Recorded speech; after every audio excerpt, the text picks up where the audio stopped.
Hello and welcome to Livewire Markets. My name is Chris Conway. Today I'm sitting down with Alastair MacLeod. Alastair is the multi-asset portfolio manager for Elston Asset Management. He's going to give us his take on what's going on in markets right now. Alastair, thanks for sitting down with Livewire today. Thanks, Chris. You recently posted your quarterly update. It's been a pretty hectic last 3 months, Alastair. Can you just take us through the key themes? Yeah, I mean, it's been pretty action-packed as quarters go. You had Liberation Day on, April 2nd. And then this sort of ramp of tariffs, this sort of rolling thunder of tariff announcements and then rollbacks, and had geopolitical stress with Israel and then the US, in all-out war with Iran. We had a spike in oil and a pullback. We all know where the Straits of Hormuz are now. We didn't know that before.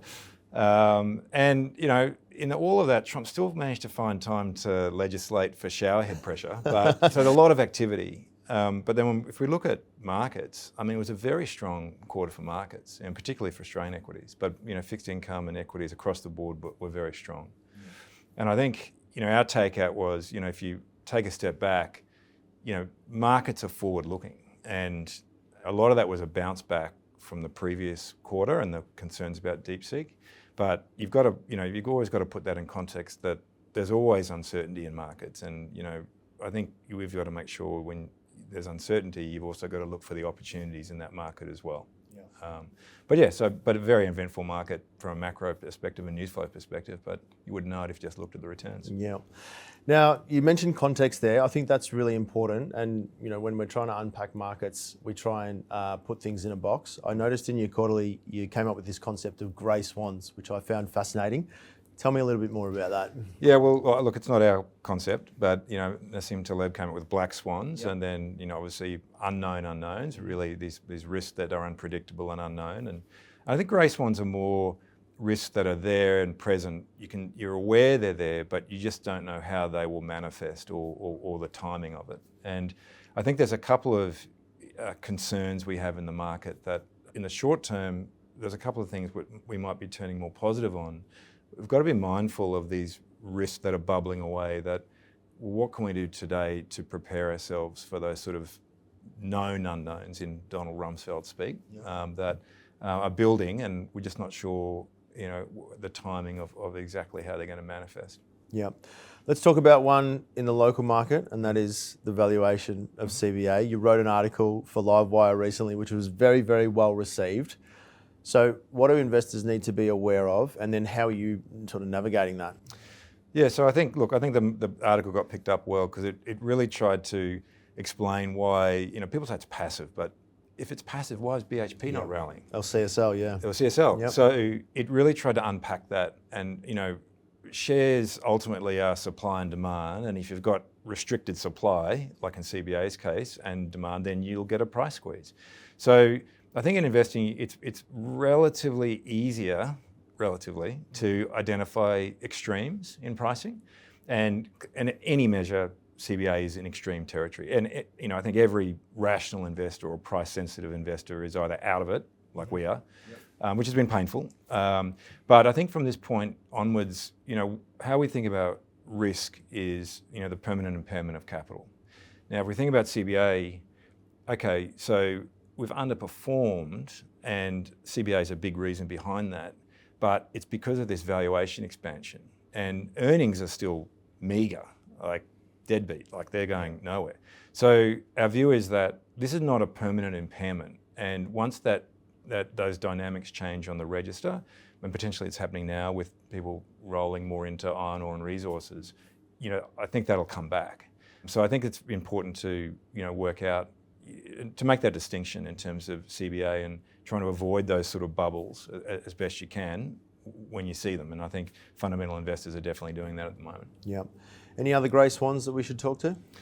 Well, the other big one is obviously the US debt position. And again, on pretty much any metric, it's on an unsustainable trajectory. And look, the US has had this golden credit card and just been able to spend and stimulate and do whatever they wanted to do pretty much unfettered. Although if you look back in history, this concept of bond vigilantes, and at what point the credit card providers say, actually, we got to jack interest rates and this enough's enough. And yeah, like it wasn't 93, 94 when Clinton was president. And look, debt to GDP was much, much lower back then. So there's no prescribed level for when the bond market will push back. Yeah. But I think it's a certainty that it will, and this is why we sort of call it a grey swan. We're aware of it, but we don't know the timing of it.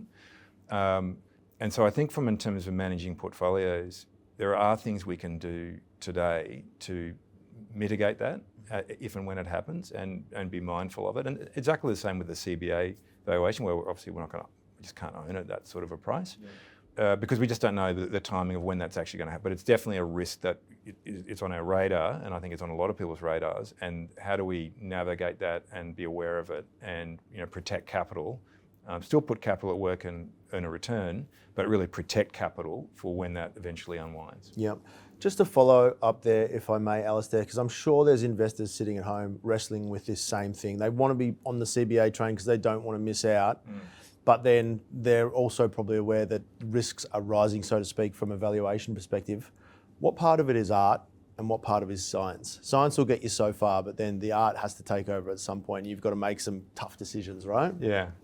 I think in CBA's case, it's not just passive, and we like, and a lot of investors like quality and value, and they're characteristics which over time have generated excess returns. They're factors. Momentum is another factor, and momentum is very different from those fundamental factors, which are valuation based. They're purely price based. Yeah. So if the share price is going up, momentum strategies will just buy it, and if it's going down, they'll sell it. So what's happened is, as CBA has rallied, as that register has gotten squeezed, a lot of momentum investors will start. That's exactly when they'll start buying it. Now, when it comes down to art and science, there is some science in what they're doing, because momentum has an evidence of outperformance as well. So it's not baseless. But the problem is now there's this massive air pocket between where CBA's valuation is and where rational investors will start getting interested again. And maybe that's 50% lower. That would be a price to book of about 2 times, probably reasonable value. Yep. So if you put it in context, if CBA is 12% of the index and it halves, and then the other banks would probably, that's the kind of magnitude. It's not like a GFC, but it's definitely material. And I think that's what you've got to be mindful of. Yeah. Despite all the risks and grey swans, Alastair, I did notice that overall you and the team, the comment was more positive on markets at this point in time. What do you attribute that to? Yeah, look, I think there's a couple of things. I think in the near term, the US economy, which sort of drives a lot of things, doesn't seem as bad. A recession looks like it will likely be averted. So that's a positive. I think particularly on the tariffs as well, and we've seen it, some proof in the pudding in the last couple of weeks or days with the European deal and the Japanese deal. Our view was, look, outside of China, there's no one retaliating in kind with tariffs, and that deals will be negotiated. And secondly, on tariffs, there's some evidence that exporters to the US, so Japanese car makers, for example, are wearing the pain. They don't want to lose market share, and they're discounting. Now, how long they do that for is a question, but and you've got a slowing US economy. So all of those things feed into this inflationary pulse in the US won't be as acute as probably we and the market thought at the beginning of the year, or certainly after Liberation Day. And that means the Fed can stimulate. And so, look, we expect a slowdown. We don't think it'll be as bad. We expect inflation to moderate, and we expect central banks to be able to step in.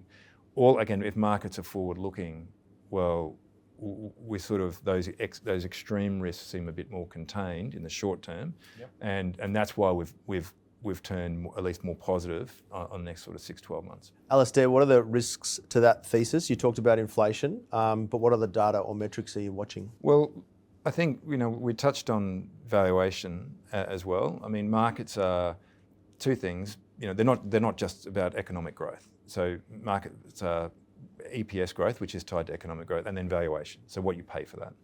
And I think what could go wrong is that some of the other pockets of grey swans around, particularly in the US tech sector. And look, we've been talking about this market broadening for a while, as a lot of people have. I think now, if you strip out NVIDIA, the Mag 6 are looking at 10% growth in 26. and the S&P 493 are looking at 9%. But the S&P 493 is way cheaper. So it's like, well, there's a disconnect there between valuation and the prospects for growth. So I think that's where it could go wrong is, I think there's an opportunity for active management to avoid those excesses, but you've got to know what your valuation risks are, I think, as well. Yep. Let's talk about some of those decisions. So we've got a good idea of your take on the world that we're operating in, Alastair. The blended portfolio. Yeah. Been doing anything with that recently? Well, we didn't do anything, even though the slight, I guess, turned positive in terms of the near-term outlook, because of that valuation concern. Yep. And I think our view is opportunistically we'll look to, take advantage of opportunities as they arise. But if there's a pullback or mild, where do we deploy capital then? The other part of the portfolio, so the defensive part, the fixed income part, again, this is trying to, what can we do today to mitigate or be aware of that risk? In this case of US interest rates spiking and the golden credit card interest rates going higher, which is very negative for a duration-based exposure. So we were already underweight. We've been trimming that more to reduce some. So trimming duration. Trimming duration. Yep. So to make it less sensitive to if there is a spike in interest rates, then how we're not going to be as negatively affected from that happening. So yeah, really, what can we do today to try and observe that and mitigate it, being aware that we don't know when it's going to happen. The income portfolio seems like you've been a little bit more active, upped your weight to Australian equities, if I'm not mistaken, and reduce your global equity and global listed property exposure. Just talk us through that. Yeah. Yeah. So that the income series is an actively managed multi-asset income targeting strategy. So it's got a different objective to blend. And one of the levers we have is, there's 2 big dividend seasons in Australia. We're just about to hit it and going through to September. So, there's an opportunity to rotate into that. We're still keeping growth allocations the same. So there's no change there, but certainly from an allocation perspective, let's scoop up some of those dividends and franking credits while we've got that opportunity, and come into September, we'll look to see what other opportunities are around. But it's not, I wouldn't infer that's a negative view on global property or international. No, sure. Opportunistic. It's more of an opportunistic tilt, and that's what that series is designed to do. Yeah.